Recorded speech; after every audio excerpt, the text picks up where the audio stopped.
कितने ही देहधारी तो शरीर धारण करने के लिए किसी योनि को प्राप्त होते हैं, और कितने ही स्थावर भाव को प्राप्त हो जाते हैं।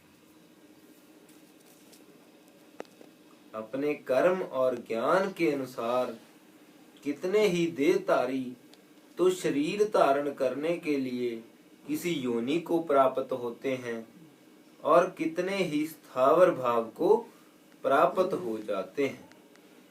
अन्य कुछ अविद्यावान मूढ़ देहधारी शरीर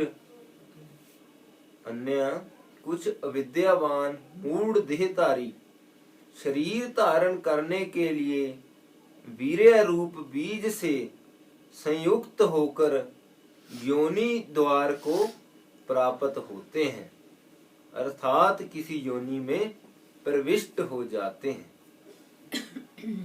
दूसरे कोई अत्यंत अधम पुरुष मरण को प्राप्त होकर यथा कर्म और यथाश्रुत स्थाणु यानी वृक्ष आदि स्थावर भाव का अनुवर्तन यानी अनुगमन करते हैं।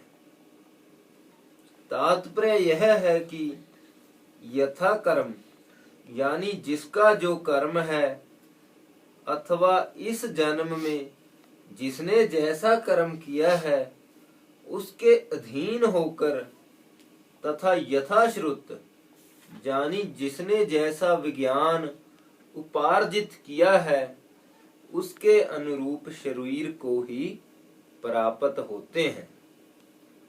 इस जन्म का लिखो,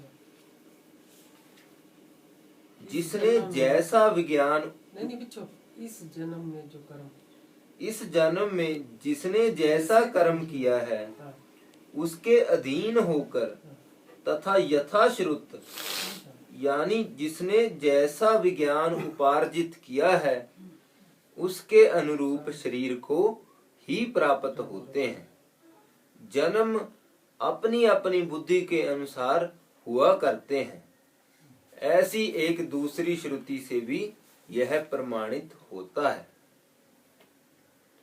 पहले जो यह प्रतिज्ञा की थी कि मैं तुझे गुहा ब्रह्म बतलाऊंगा, उसे ही बतलाते हैं।